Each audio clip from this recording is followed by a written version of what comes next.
Semangat Cyrilus Siko tak ada habisnya. Selain aktif bekerja saban hari dan menjadi pesepak bola di Timnas Amputasi Indonesia, dia juga bersemangat dalam berkarya, membuat video kesehariannya sebagai kurir dan pesepak bola, lalu diunggah di media sosial. Pria asal Ende, Nusa Tenggara Timur itu adalah ksatria JNE Surabaya.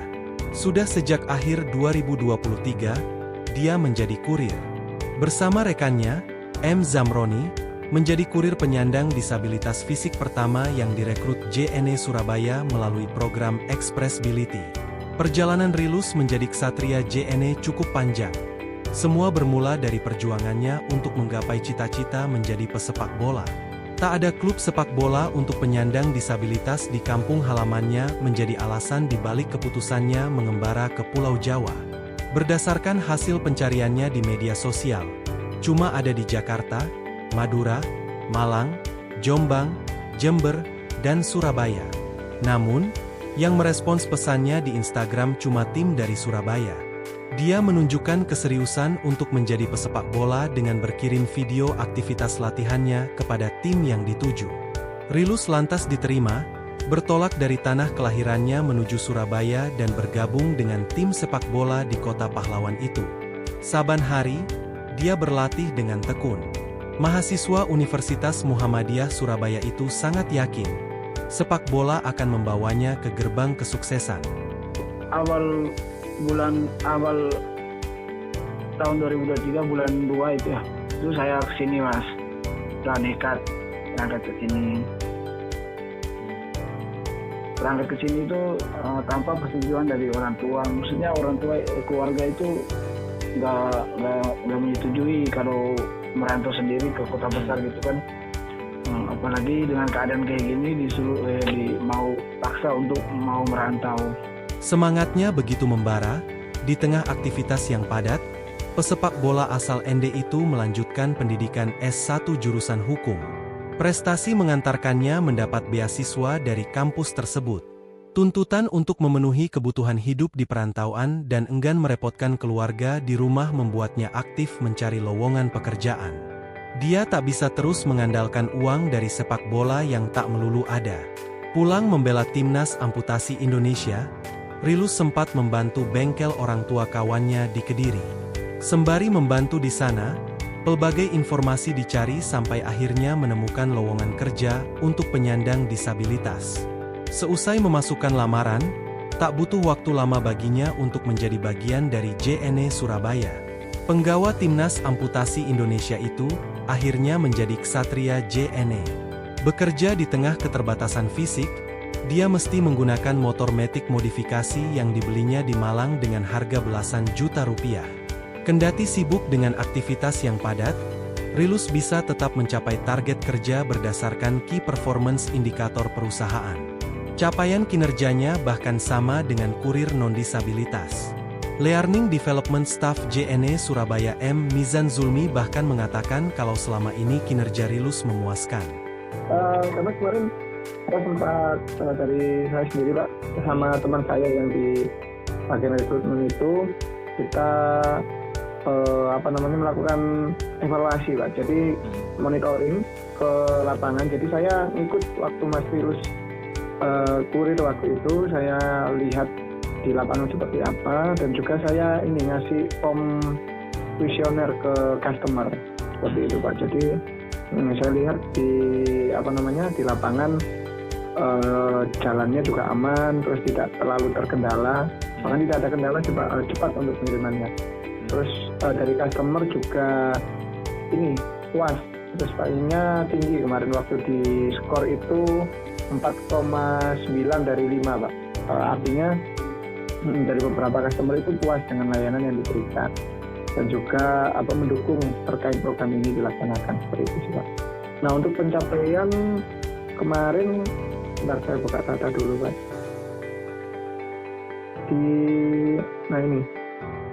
Untuk pencapaian kemarin kita ngeceknya itu di bulan ini Pak, di bulan November. Di bulan November itu persentase keberhasilan 97% dan 96%. Ini bagus sih Pak kalau dilihat dari pencapaian. Karena standar kita memang 96 dan sudah target di 96 dan 97. Untuk filenya juga tidak terlalu banyak, CU-nya juga 1 dan 2. Jadi intinya sudah sesuai dengan teman-teman yang non-disabilitas seperti itu untuk kinerjanya. Aktivitasnya mengantar paket ke tangan pelanggan yang direkam dan diunggah di media sosial bikin Rilus semakin dikenal. Di TikTok, kontennya bahkan selalu FYP. Namanya semakin harum hingga diundang untuk tampil di televisi swasta. Penggawa Timnas Amputasi Indonesia itu lantas mengungkap alasan bikin konten video kesehariannya menjadi kurir dan pesepak bola. Sederet konten yang dibikinnya membuat kolom pesan di media sosialnya dibanjiri ucapan semangat. Rilus pun merasa dampak positif dari pesan-pesan yang diterimanya. Energinya bertambah. Semangatnya bermain sepak bola juga terjaga lantaran JNE memberi keleluasaan untuknya membela Timnas Amputasi Indonesia. Jadwal bisa diatur. Perusahaan tempatnya bekerja itu menyokong 100%. Ketua Umum Perkumpulan Penyandang Disabilitas Indonesia Norman Julian menilai, sebetulnya para penyandang disabilitas tidak cuma mampu bersaing secara kuantitas. Bahkan biasanya, mereka justru lebih unggul dari yang lain. Setali Tiga Uang, Wakil Ketua Umum Asosiasi Perusahaan Jasa Pengiriman, Pos dan Logistik Indonesia, Asperindo, Budianto Darmastono menilai, rata-rata penyandang disabilitas lebih rajin dalam bekerja. Di balik pencapaian Rilus, perjuangan mengantarkan paket dari pintu ke pintu tidaklah mudah. Motor yang dikendarainya bahkan sempat terbalik karena beban yang tidak seimbang, kala melewati polisi tidur. Dari Asperindo sendiri Pak, apakah ada imbauan untuk anggotanya? Karena kan ini berkaitan dengan Undang-Undang Nomor 8 Tahun 2016 gitu Pak. Ya, pernah dilakukan informasi ini kepada teman-teman Asperindo. Nah, ini dikembalikan kepada seluruh anggotanya sendiri sih. Jadi apakah mereka mau menggunakan atau tidak, itu dikembalikan lagi ke masing-masing. Adakah kriteria khusus gitu Pak untuk bagi kawan-kawan penyandang disabilitas yang ingin berkecimpung Bekerja. yang masuk ke perusahaan jasa ekspedisi, pun dengan sebaliknya gitu, Ya. perusahaan ekspedisi yang ingin merekrut kawan-kawan disabilitas gitu. Oke, yang pertama memang kan rata-rata teman-teman di perusahaan jasa pengiriman itu kan pendidikannya sekarang ini minimal kan SLTA. Nah, itu persyaratan minimal ya, supaya bisa menggunakan standarisasi teknologi yang dimiliki oleh seluruh perusahaan penyelenggara pos, terutama yang anggota Asperindo, karena tuntutan daripada customer kan ke sana.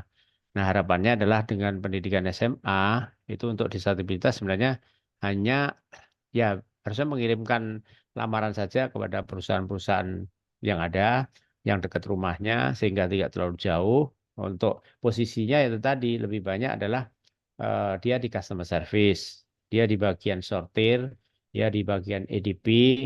Nah, tapi kalau memang disabilitas bisa membawa motor untuk jadi kurir, itu juga lebih bagus gitu. Tapi kalau dia tidak bisa bawa motor, itu yang tadi bagian customer service, bagian tele CS atau tele sales, terus bagian sortir maupun di bagian EDP. Cuma di situ saja.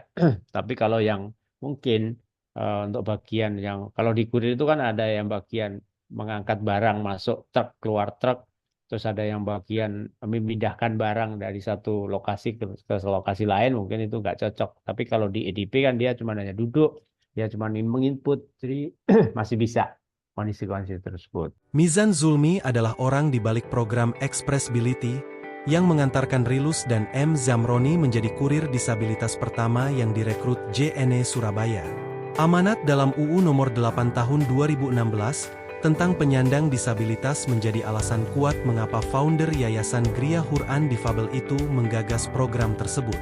Menilik pada aturan yang termaktub dalam UU Nomor 8 Tahun 2016 Pasal 53, perusahaan swasta wajib mempekerjakan paling sedikit 1% penyandang disabilitas dari jumlah pegawai atau pekerja. Untuk melaksanakan mandat tersebut, JNE Surabaya sudah berupaya supaya target itu terpenuhi.